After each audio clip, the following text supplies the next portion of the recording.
안녕하세요. 드라마룸 방장입니다. 지난 JTBC에서 시작한 주말 드라마 천국보다 아름다운을 보셨나요? 탄탄한 연기진들이 보여주는 판타지 로맨틱 코미디라고 하는데 저는 오히려 울면서 봤던 작품입니다. 먼저 1화, 2화 내용 나누시고 저의 뇌피셜과 함께 3화, 4화 미리 보기 해보실까요? 천국보다 아름다운은 시장 통해서 악명 높은 일수꾼 이해숙이 실제로는 집안에서는 누구보다 다정한 아내로 살아가는 이중생활을 그리며 시작된다. 그녀는 하반신마비로 40년 이상을 함께 살아온 남편 고낙준을 보살피다가 남편 사후 1년 뒤 천국으로 향한다. 해숙이 천국에 도착한 지 며칠, 마치 현실보다 더 생생한 시간 속에서 그녀는 여전히 모든 것이 어색하다. 젊은 낙준과 마주할 때마다 낯선 시간 속을 걷는 기분이다. 해숙은 남편이 생전에 지금 모습이 가장 예쁘다고 말한 것을 기억하며 80세의 모습으로 천국에 도착하지만 천국에서 마주한 남편 낙준은 30대 청년의 모습이었다. 이 황당한 재회는 사후 세계를 배경으로 한 현생 초월 로맨스의 시작을 알린다. 그러던 어느 날 낙준 앞에 정체불명의 젊은 여인이 나타난다. 기억을 잃은 채 나타난 그녀는 아무렇지 않게 해숙의 집에 들이닥친다. 천국 하우스에서는 더 이상의 평화는 찾아볼 수 없게 된다. 갑자기 등장한 의문의 정고, 아름다운 여자와 해숙, 그리고 낙준이 함께 뜻하지 않게 동거하게 된다. 이들의 불편한 동거는 어떨까? 이름조차 기억하지 못하는 이 여인에게 낙준은 솜이라는 이름을 지어준다. 솜처럼 부드러운 여자, 솜이는 천진스러운 얼굴로 해숙에게 다가와 말한다. 저 이름이 생겼어요. 낙준 씨가 지어줬어요. 솜이, 너무 예쁘죠? 그녀의 존재는 해숙의 마음을 어지럽힌다. 도대체 이 여자의 정체는 누구일까? 낙준과는 어떤 관계가 있을까? 우리가 아는 사람일까? 갖가지 추측을 하게 된다. 천국에서 6개의 포도알을 다 채우게 되면 지옥으로 가야 한다는 룰을 알지만 해숙의 불편한 마음은 이곳저곳에서 절제 없이 나타나게 된다. 천국을 발칵 뒤집어 놓을 악동의 모습이 여기서부터 슬슬 나오기 시작한다.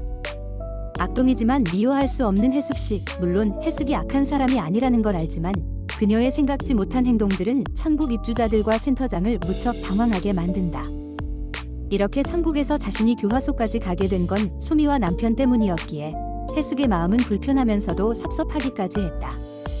그녀는 남편 낙준에게 자신이 교화소에 다녀오는 동안 솜이를 내보내달라고 부탁하고 떠난다. 교화소에 가는 길은 영 내키지 않았다. 그리고 그곳에 젊은 목사를 본 해숙은 그가 목사처럼 보이지 않는다고 생각한다. 너무 젊고 다혈질이고 뭔가 허술한 구석이 있다. 하지만 열정만큼은 누구보다 뜨거운 그는 해숙과 첫 만남부터 티격태격이다.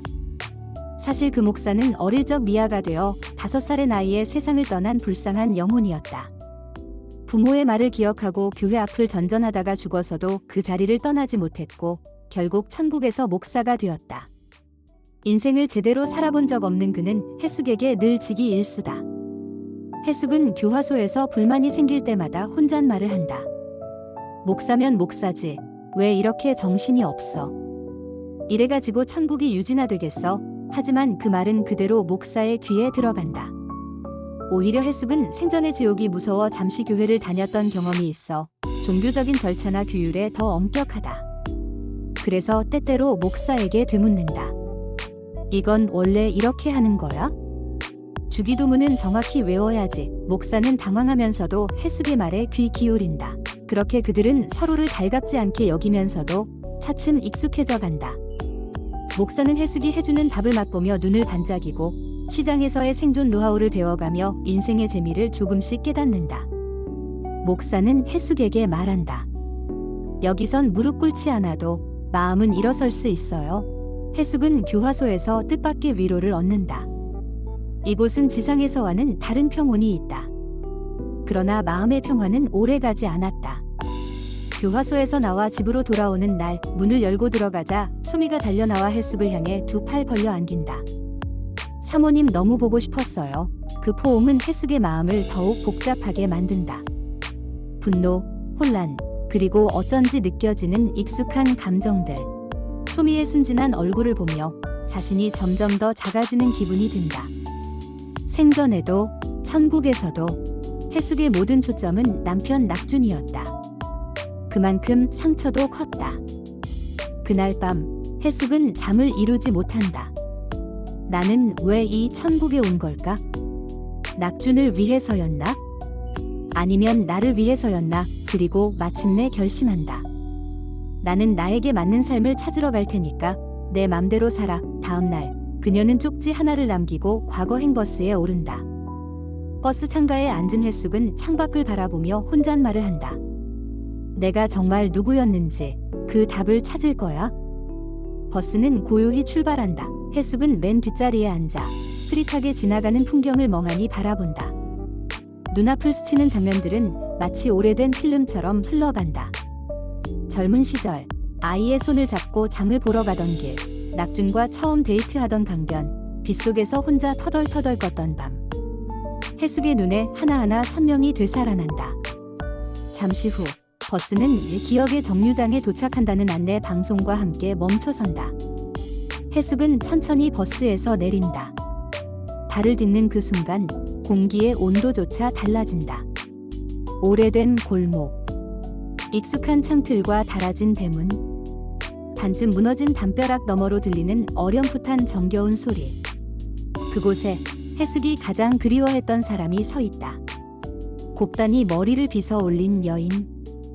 단정한 치마 저고리, 야무진 손동작, 그리고 약간은 걱정스러운 눈빛. 혜숙은 순간 얼어붙는다. 숨이 막히는 것 같다. 이내 작게 그러나 간절하게 입을 연다. 엄마. 어머니는 고개를 돌린다. 잠시 그녀를 바라보는 눈빛. 낯선 사람을 보는 듯하지만 무언가를 떠올리려는 듯한 표정이다. 혜숙은 떨리는 발걸음으로 다가가 마침내 그 앞에 선다. 엄마, 나야. 혜숙이 그 말을 들은 순간 어머니의 눈이 커진다. 그리고 조용히 그녀의 손을 잡는다. 우리 숙이, 왜 이렇게 많이 컸니? 두 사람은 말없이 서로를 끌어안는다. 어머니의 품은 여전히 따뜻하고 혜숙은 어린 시절처럼 그녀의 어깨에 얼굴을 묻는다. 그토록 갈망했던 위로, 잊은 줄 알았던 그 감촉이 혜숙의 눈물을 다시 터뜨린다. 미안해. 그땐 너무 어려서 엄마 마음을 몰랐어. 아니야. 엄마가 더 미안하지. 혼자 두고 떠나서. 내가 얼마나 외로웠을까? 그 말에 혜숙은 고개를 끄덕이며 흐느낀다. 그 순간 천국에서도 지상에서도 들은 적 없는 평화가 그녀의 마음을 감싼다. 잠시 후 어머니는 혜숙의 뺨을 감싸며 말한다. 넌 늘 다른 사람을 위해 살았지. 내가 너를 위해 웃은 적이 몇 번이나 있었을까? 혜숙은 멍하니 고개를 젓는다. 그 한마디가 오래된 상처에 처음으로 덮이는 붕대 같았다. 어머니는 다시 말한다. 이젠 너도 너 자신을 좀 안아줘야 해. 다른 사람만 챙기고 살지 말고. 넌 충분히 잘 살아왔어. 그걸로도 엄마는 충분히 고마워. 그 말에 혜숙은 마음 깊숙한 곳에서 무너져 내리는 무언가를 느낀다. 부정하고 억눌러왔던 감정들, 그 안에 숨은 진짜 나를 마주한 듯한 순간이다. 어머니는 마지막으로 그녀의 머리를 쓰다듬으며 말한다. 이제 너의 시간으로 돌아가. 천천히, 그리고 내 방식대로. 천국의 시간은 조용히 또 하나의 문을 연다.